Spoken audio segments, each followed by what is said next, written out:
folk tale of the two jealous queens who poisoned themselves. Ewa!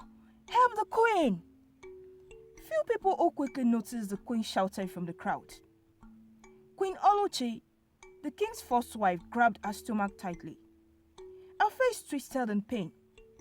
She tried to speak, but she couldn't. Suddenly, with a heavy thud, she fell to the ground. People screamed. The king jumped to his feet. The music stopped. Silence fell over the entire village.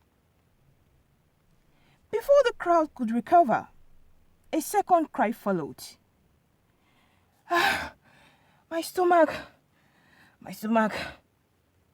Queen Amarachi, the king's second wife, staggered forward. Ha! The other queen too? Some villagers shouted. She also held her belly tightly, trying to call the king's name, but she gasped for breath instead. She stumbled and suddenly collapsed beside her rival.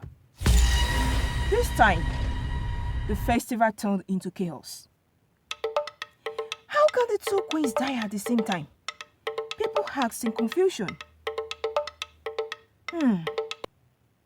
Long before the festival, everyone in the village knew that the two queens in the palace hated each other.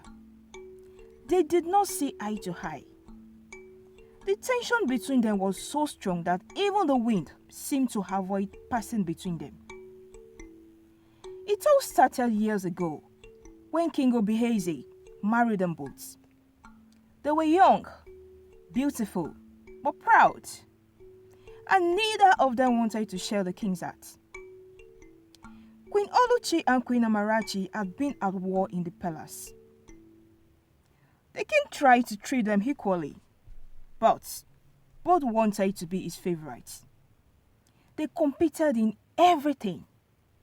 Who dressed better? Who cooked better? Who had more royal beads? Who got more time with the king? The palace mates often gossip about them, even the villagers. Then, one fateful month, both queens received news from the royal herbalists that they were both expecting babies. Now, few weeks before the village annual festival, another secret came. Both queens discovered something.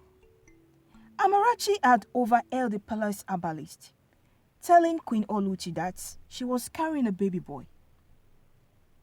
That same week, Queen Oluchi overheard Queen Amarachi's joyful whisper to her maid. She too was pregnant with a baby boy.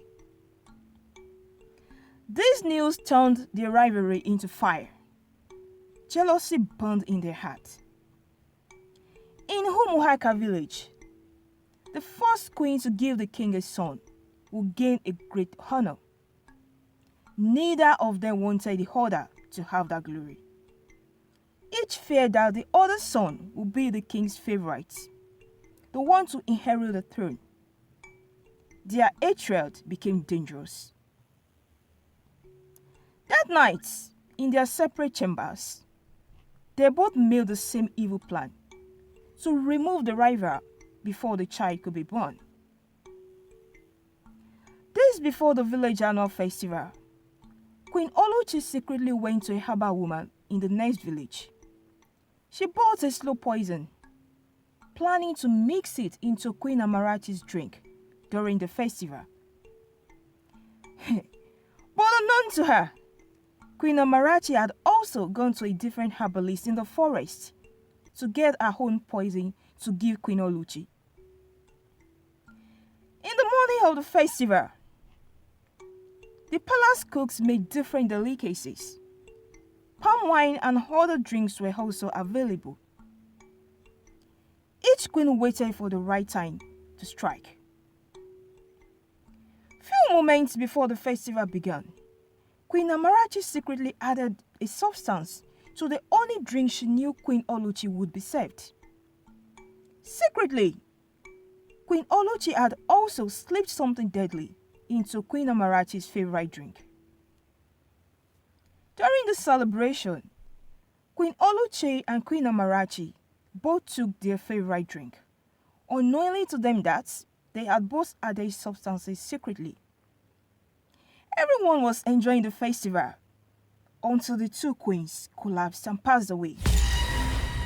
Confusion spread through the festival. What could have killed them? The question everyone murmured about. Then the village chief priest slowly walked into the middle of the square. He raised his staff and everywhere went silent. He stood over the bodies and looked at the king. King Obieze, your wives killed each other. Ha! The crowd exclaimed. He took out a small calabash filled with cowries. He focused his eyes inside it and spoke in a deep voice. Each one poisoned the other's food. Each one wanted to rule alone. They allowed jealousy lead them to their death. The villagers shouted in shock. Old Mama Ifeoma, who usually sold bees to the palace, shook her head and said to her friend, I am not surprised. I am not surprised it has ended like this. These two queens hated each other too much. The king's heart was broken. He had always tried to treat them equally. Same gifts, same attention. Hope they will learn to live in peace. But nothing worked. The crowd murmured in disbelief. Everyone had known of the rivalry, but no one ever imagined it to get this far. And so the lesson from the story of Queen Oluchi and Queen Amarachi was passed by the talking drum at every annual festival of the village. The two queens, united by marriage, divided by jealousy. This is not to mock them, but as a warning. Jealousy, they say, can burn faster than fire and kill deeper than a sword.